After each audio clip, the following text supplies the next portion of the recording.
Did I send a Hey! request? Hey! Hey, how are you? Good. How are you doing, girl? I am doing really good. Doing really good. Having a good day so far. How are you? Good. Earlier, I got the text number to work again. It's crazy with all these phone lines being down. I Verizon. heard my grandmother told me about the phone lines being down. Surprising enough, I'm not always on my phone, but my grandmother told me about the phone line being down. Yeah, like it was crazy, and the phone lines were down for like 24 hours because What? my phone stopped working around 2 p.m. and my phone wouldn't let me make phone calls till the next morning. Oh my gosh. Yeah, and I was just like, yo, like, what if someone is having like a medical emergency right Like now? whatever it is, especially in the state we are in, like what is Yeah. really going on? And I was like, I know they got some lawsuits. They got some lawsuits coming. Especially with, just people being my grandmother age, people in California, because you can sue for anything, Yeah. that you just don't, you can't restrict someone, especially in communication, especially where we are right now with Yeah. COVID, with the protests, and which how sensitive the nation is. I didn't know that. She told me that last night. Yeah, it's been crazy. And even with if you guys are on Text 180, and if you guys know about the service, right now Text 180 is kind of down, and they're not sending, our text messages are still not being sent out to people who have Verizon phones. Oh man, so this giveaway we had. We'll be fine. If you have We'll be Verizon, fine. if you have a We'll be Verizon cell phone, just DM me and then I'll send you the link. But if you don't have Verizon, you'll be good to go. Okay. Yeah, it's everyone but Verizon. So let's go ahead and get started. First of all, thank you so much for joining me today. We had a power Of course. call the Thank you other so day. much for having me. Yeah, Thank you I'm glad we're so here. much for having me. I'm glad We I are got the in book after right a here. long time. So the hardcovers are going to go out soon. Oh, okay. Which are coffee table. So basically the version you have is the Amazon version, which is a paperback, which is like my essential guide. And if you looked up what guides look like, or even handbooks, it's kind of straight to the point. This is what you do. I have a start checklist, deal memos, everything in there, a glossary to really know what you want. But the hardcovers are for people like you, my friends and family, just as a thank you for even supporting me. So, for me, giving away this knowledge wasn't necessarily monetary for me, so I didn't look to tell you guys what to do on, let me make a quick flip on this and everything. What drew me to write about it and to tell everyone about it is I just noticed that people weren't knowledgeable. So I wrote a handbook and just a guide for everyone here, but I'm gonna let you finish. No, we're good. Because what I want to do is, because of course, anyone who, I want you to introduce yourself. And I've actually been enjoying letting people tell everyone who they are. So for people who don't know Keisha, I just want you to just really briefly just tell people who you are and tell them just a little bit about the book. Yep. So my name is Keisha McLeod. KMC Me 17 or KMC Essential, where I do a lot of my book tours and everything and gain traction off of that. I'm a stylist, first and foremost. That's what I've always done. A lot of my clients are in the athlete world, mainly all champions or some kind of trophy in some way. During quarantine, of course, my business came to a complete halt with them really shutting down every single dynamic part of sports. So there wasn't a way for me to even express myself besides speaking on IG Lives. And one of the things I did at the end of March was really educate myself on these small business loans, becoming a minority business owner, becoming a woman business owner, and the EID loans and all of that other stuff, and really speaking with my accountant and really understanding everything. Because again, a lot of us don't have the financial literacy. Now, don't get me wrong, my business has always been perfect and in line, but it always came through a source of me trusting my accountant. Now, what happens when you don't have that right accountant, or if you are your own business manager and you handle a lot of your affairs, what are you doing? And I found that a lot of my friends, my colleagues, my coworkers, people that I know, they just weren't educated on that part. And it's not to say that they didn't know what they were doing. It's just no one taught them. Yeah. And yeah, and so for me, it was just combining that part, also combining with the DMs and the emails I get, like, oh my God, how do I be a stylist? And I want to do this all day long. I can tell you this is how you pair this white shirt with these blue jeans, but that is not the foundation of what got me here. I'm a creative person and I look, and anyone can design their house and they know what color nails they want and they know how to express themselves with a shirt. You can be a stylist, but how are you about to be successful? Yeah. So what I did was I sat one night and really laid out what made me successful and the knowledge I have, and of including the knowledge of really acquiring my small business loan and really knowing, because I saw you speak about this earlier in your live, really knowing the stuff that took me to get here. And a lot of people didn't have a business account, didn't know whether they were S Corp, C Corp, LLC, sole proprietorship, that no one knew anything. Yeah. And just educating myself to educate my friends, I made that a small part of my business. And so people came to me like, hey, so what's the interest rate for this and how can I make it forgivable? And I'm like, did you put yourself on payroll? How do I put myself on payroll? How do I do this? And I've been on payroll. I put myself on payroll maybe 9 years ago. And it was, you basically pay yourself a salary. So when you are S Corp, C Corp or whatever, it separates the two. So I work for my business. Yeah. And therefore my personal and business taxes are always, I have to file both and they're always separate. And it helps me in ways, of course, pay quarterly and all of that, but no one knew that. And I started writing that out. And a lot of that knowledge that is in here didn't just come from my word where I could just, let me go on LegalZoom and tell you. Me and my accountant, she sat there and I just cleaned it up and made it in simple terms for everyone to understand. Yeah. And then a lot of it is deal memos. Some people don't know how to get paid or how to ask for money. So I gave you that. That's very true. Like, and I think even when I was putting on events, I remember I had another friend who puts on events too. And she would be like, how are you getting people to pay you to be a vendor at your event? And I remember I was just like, well, you're doing marketing, right. And I think some people don't realize it's a service. It's a service. If you're going to be a vendor in my event and I have to make a flyer for you, I have to promote that you're going to be there. I'm filling this building with people. I'm a marketer. You're a marketer. So and I'm putting you out there with these people in a room. Yeah. Guess what? That's a check. Yeah. So it's and we're gonna I'm gonna back to, because there are some things that I don't want to give people because I want them to have to go into this book to get the information. But we're gonna tackle the part of the chapter about just the basic setup stuff that I think is very, very important. But it's very important. And one of the major keys, and I would never forget this. I had a job last year, October, and it was canceled. And actually it was canceled after we shot the job. So they paid me half up front, but they weren't going to pay me my second half because they were like, the job is canceled. It wasn't canceled because of me. It wasn't canceled because of my client. It was canceled because of them, whatever internal issues, and they completely canceled it. That's not fair. How do I protect myself? So I looked up, and there's something called a kill fee.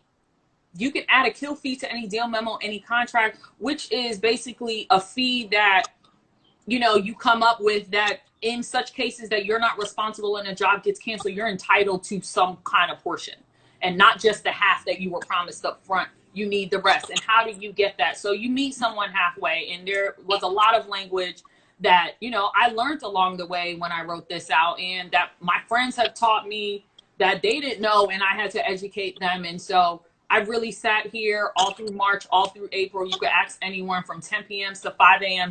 would not go to sleep, on coffee all the single time, and just writing it out. I think the hardest part was formatting and self-publishing, but just to get a lot of the info, I had all of that here, and it was just writing it all out.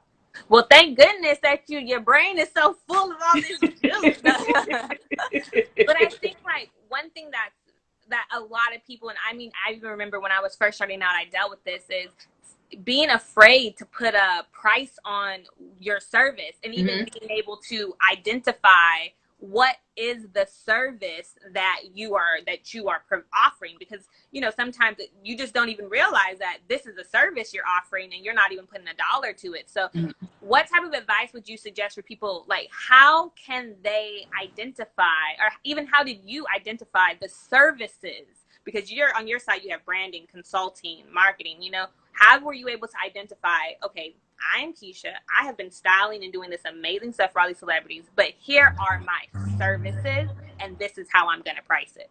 So here are two ways. I'm going to tell a story. I did a class, it was called Style Room Workshop. I did a workshop. And I remember there was this girl, she was sitting front row, and at the time she worked at Louis Vuitton. So I had to compare and relate it to her. So I asked her, I was like, okay, say you lose your job tomorrow.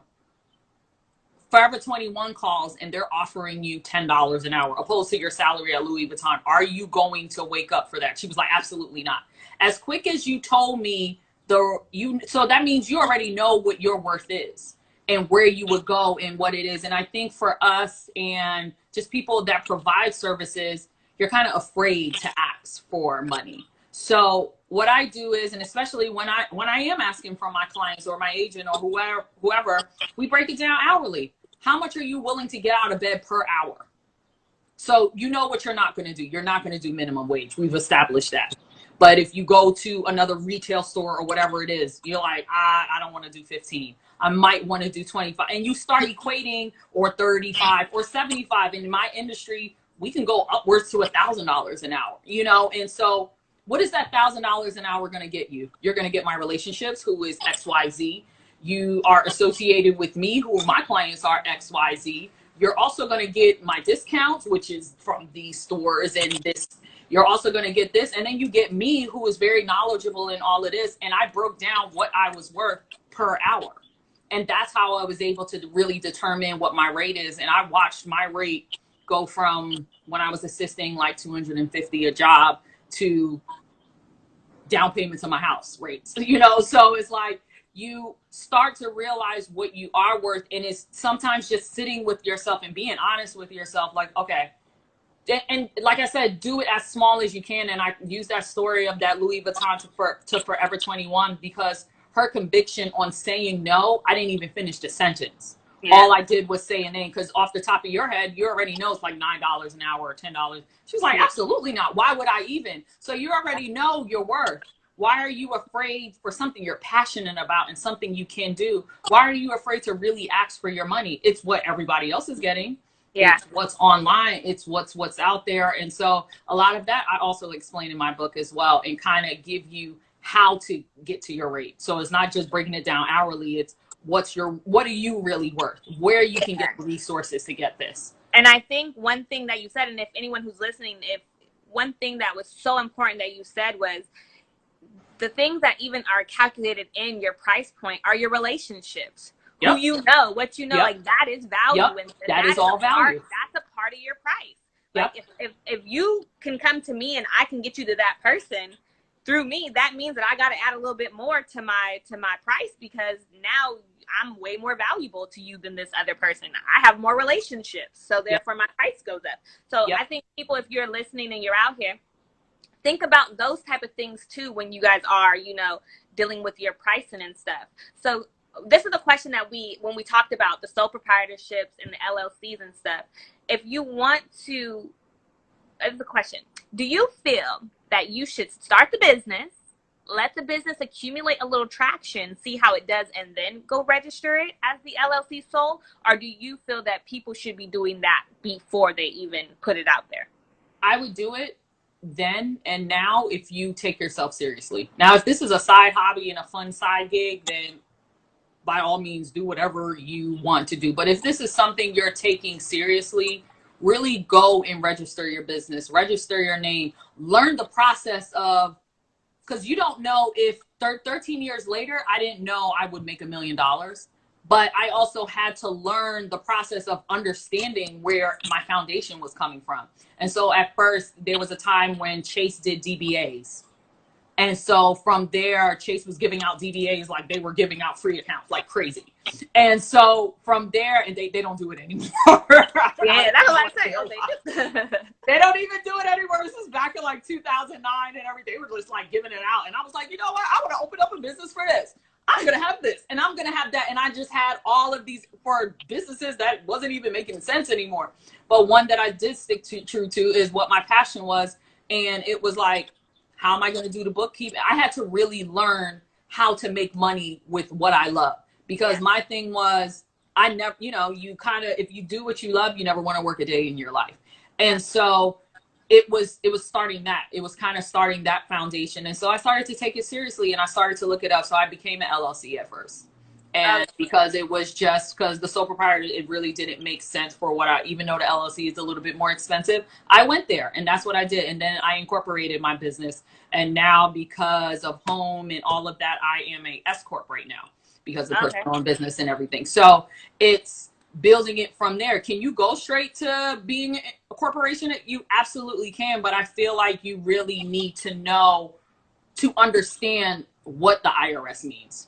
Yeah, because understand how you're going to pay your taxes. Understand that a 50 grand tax bill may come, and they will deduct you. They will audit you.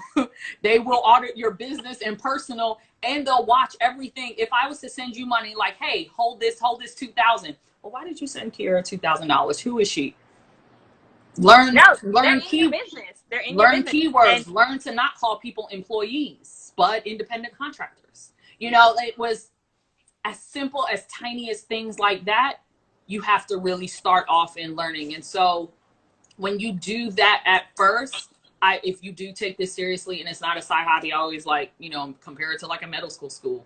Nobody's going to be a doctor as a side hobby. That's their job and that's what they love to do. You take it seriously, so you finish it, you know, you finish everything. You take it seriously, start the process as small as you can so you can understand the process. So when you get bigger, you see the benefits, you see the tax write-offs, you see all of those things. Other than that, you're just going to be an all mealy, and 10 years into this business that you made successful, you're just paying back taxes. Yeah. Because of the mistakes you made. What do you say is the line between when you should be getting a sole proprietorship and when you should just be going ahead and making that leap to do the LLC? It's when you build your relationship with your tax accountant and it's not just H&R Block. That was my line. It was going from, what is it, Jackson Hewitt, I think? I know them. I remember them. It was going from Jackson Hewitt to actually having a tax accountant that does your bookkeeping. It was that line. It was, all right, I got to pay the government back $2,000 for what? And, you know, or just giving it to Jackson Hewitt and giving $200 back. You know, like, it was those lines that started to, oh, wait. Now, how can I write this off? How can I do this? I think you mentioned part of your house, and it depends on the square footage and everything. All of that, my hair, my nails, because I need to look a certain way when I am going out there. I need to have a certain wardrobe. My dogs, because I travel with them and they're part of my travel. You know, all of these things that I added onto all my write-offs, because you start checking and marking off, and those become those and I think that's the line from Jackson Hewitt to actually having a tax accountant, and that's what it is. And that's when you start to see yourself in a different light, and it's basically kind of educating yourself. Do you want to finish high school and then that's it? Or do you want to go to college and keep going and getting your MBA and PhD? Like, what is it? And I think for that, you know, that's the line. That's it. You cross over or you don't. So this is something I have wrote, and I wanted to make sure that I address this too, because this is, everything runs in quarters, right? And for anyone who has a business stuff, you know that everything runs in quarters. And sometimes we set our quarterly goals and we don't make them, right? And so you feel some type of way and you're like, okay, I didn't make these quarterly goals.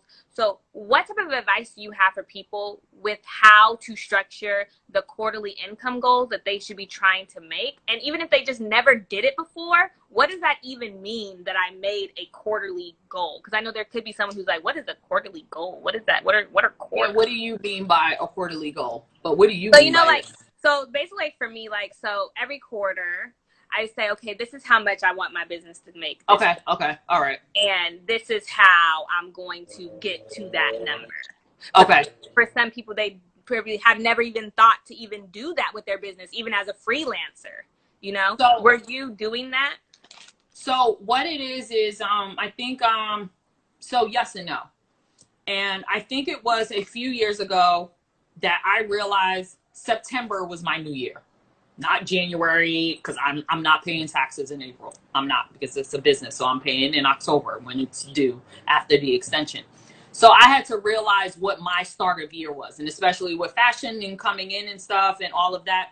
And I broke down what my year meant to me. For a teacher, their year could mean also the same thing from August to June. And so it's determining what your 12 months, what are you doing in those 12 months? And then determine your goal from there, from how much you make in the first 3 months. So September, October, November is my busiest season. I'm making a lot because there's commercials, there's a whole bunch of but it's also the end of an actual fiscal quarter. Yeah. Because we're going into holiday season and everything like that. So it's also the end. So it's kind of figuring out how much money I was making. And that doesn't happen overnight. It's not going to happen in 1 year. You're going to have to really know your ups and downs and your budgets, and budgeting is key. I'm always like this to my accountant. Here you go. And my business manager, here you go. I don't want to do it. But I think during quarantine, I was like, wait, how much am I spending on my bird bill? What? How much am I spending? $1,500 on Amazon? Why am I doing that? And it lets you sit down and look at all of your expenses. And so then you start to add that and just doing that profit and loss and just really understanding, you can set your quarterly goals from there. But I will accept, everyone needs to know where your year starts. Like I said, I always tell myself Happy New Year, September 1st, because it's the fresh start of where I'm about to go. I'm about to finish. The end is like October 15th. I really don't know when taxes are due this year because they pushed everything. I know they pushed it to July 15th. July, but that's personal. Yeah. Well, for my business, when I registered, because I owe, they said I still have till July 15th to pay it. Yeah. And then with extensions, and it's like all weird. Yeah. And so for me, it was all, since I have 1 more month, October, I'm starting off fresh for the fall. And that's what it is. And that's it. And then I build my quarters from there. So I go after the holiday season and know the top of the year, I could get even more money because November, December, January, you're kind of in the end of the year. Nobody has money for budgets and stuff, just in my industry per se. Yeah, I would say for like when I was doing events and stuff and you're trying to get sponsor dollars, I sent out your proposals November, October, November, December were your hot months if you were trying to get funding for the next year. For the next year. And that's how you get it. And so I know by end of January, February, I could get my big it's a wrap. I could get my 6 figures going to the summer and I'm okay. But that the start of basically everybody's January, February, regular people, January, February is kind of like slowed down because they're coming off a holiday season. It is what it is. Where September, October, November, it's slowing down because we're about to begin holiday season and we just paid our taxes. So for you to know and fit your quarterly goals, know where you are in your year.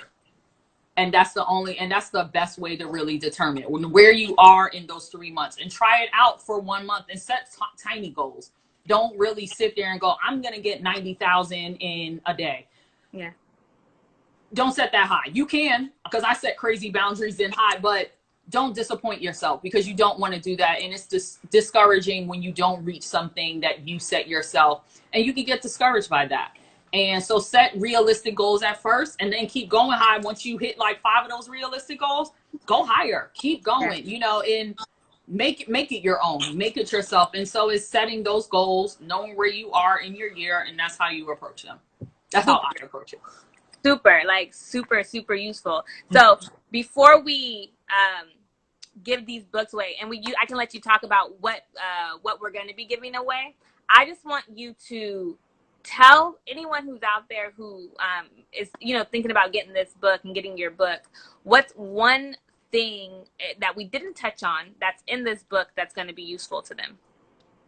I think the glossary and the terms, and yes, it's for styling and stylists, but I do have a friend that's a photographer. I do have a friend that's a screenwriter, and I do have a friend that's a director, and they were able to apply it by what I said. And it's like, if you remove the fashion aspect of it all, it can apply to someone else. And the glossary, and then my resources are something that I use every step of the way. And it's definitely something that will help any and everyone in their journey, from the books I read to things that I call investment pieces, which might be an app that's $100 a year. But the keys it gives me for everyday life has helped me excel in my business. Also, the tier sheets, you don't necessarily tear them out. I should have did that. Make those things tier sheets, but whatever. So there are tier sheets. So you get the breakdown of what a wardrobe template is. And that wardrobe expense template it's basically something I got from production, and I just made it my own. That's something you can make your own as well. You could do it on Excel and put the formulas in, and that's something you can submit, so it's quicker for you to, just get your money back and get your reimbursements. And it's just a lot of things to ask, and what's okay to ask out there, and what's not okay, and I don't want anyone to ever be afraid to ask for what they do. You shouldn't. You should never do that. And so I just give you different terms. I write out letter of responsibilities, exactly how it's about. Letter of responsibilities that has proven success for me, that I got from different magazine editorials that people have never seen before, or don't know how to write it, or don't know the right way to express it. All of those kind of things are all in the book, and it's all for you. It is not for me anymore. I've done it. I made it here, and it's here. I could do now my job with my eyes closed, or I don't have to be there. But now for you, it's for you to see this. I also have a small business checklist. So if I'm starting my business, what do I got to do? Prepare and plan. Write my business plan out. Write my quarterly goals out. And so it's a lot of things like that I give you that you can really write down and apply and move forward with your business. Yeah. Well, I will tell everyone I read it, and I'm not a stylist, but everything in here, you can definitely translate it over to any industry. Even just the themes and the concepts, even like when you were in the very beginning talking about how you need to collect the receipts when you're going out to like go and get the clothes and bring them back, and how, if you lose the clothes, that's the coming out of your pocket. So make sure you're very thorough. That even comes with just doing business. You gotta be thorough, because even if like we do manufacturing and production, but if we were to, mess up an order where we didn't get the design correctly, we got to eat that. Yep. And you can't always depend on someone else knowing your baby. So you also got to double check them. So it's when I'm in a store and I'm watching someone do a $7,000 return for me, they're going to mess up. So guess what? We're going to go over this again, because that's not their money. So who cares, And so it's also knowing to double check that manufacturer, that person in production, that person handing you something else. Is also to double check those things. That's not their job, and it's not their money. Everybody will always make mistakes on somebody else's dime. Of course, they will. So what we're going to do is, I had this little screen, but it didn't size right now. It's okay. So you do IG stories to figure that out, right? Yeah, I'm going to place it in there. But so we're going to be giving away a box.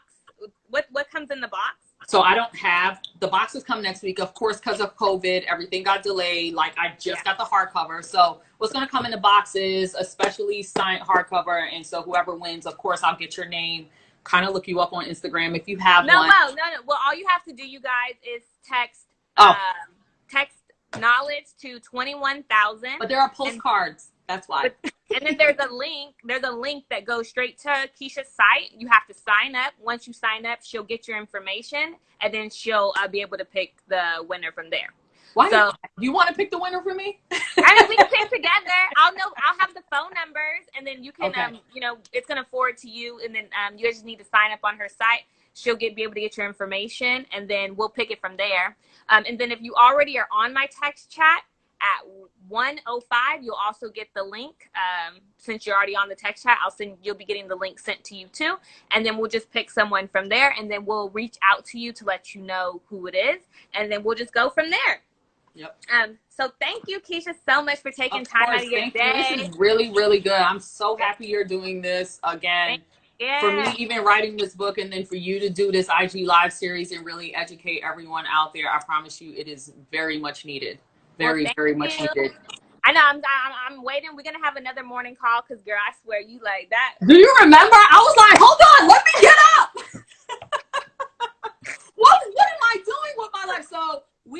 one morning to decide that we're going to do this because I know he's about to be up. We spoke one morning. We're deciding we were going to do this. And I was laying on my couch. I think she was just getting up. And we were just talking to each other.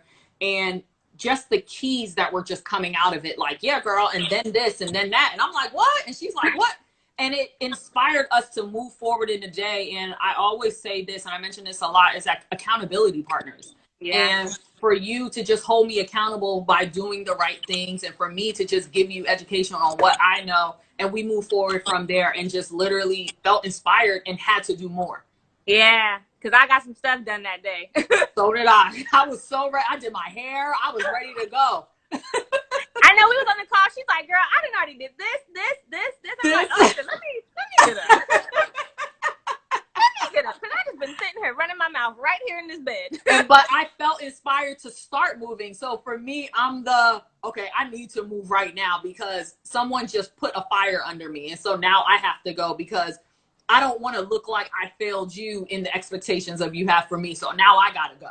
And that, and you know, and I move that way. That's why I'm like, I did 700 things. Are you happy? Well, we're going to keep doing stuff. Like, I can't wait for like all this COVID stuff to clear so I can come out there to New York. Yes. And then we can meet up. Girl, we're going to do some stuff. So thank you so much for tuning in. Thank you for having me. Please send me this live so I can post it all on every socials and everything like that. This is so amazing. Very informative. Thank you so much. You're welcome. Thank you. I'll send you a text message after and we'll figure out the thing. So I'll text you in a second. Okay. Everyone, thank you guys so much. Bye. Thank you guys so much for tuning in. This was Knowledge is Key. As always, you know, we do this every Wednesday at noon.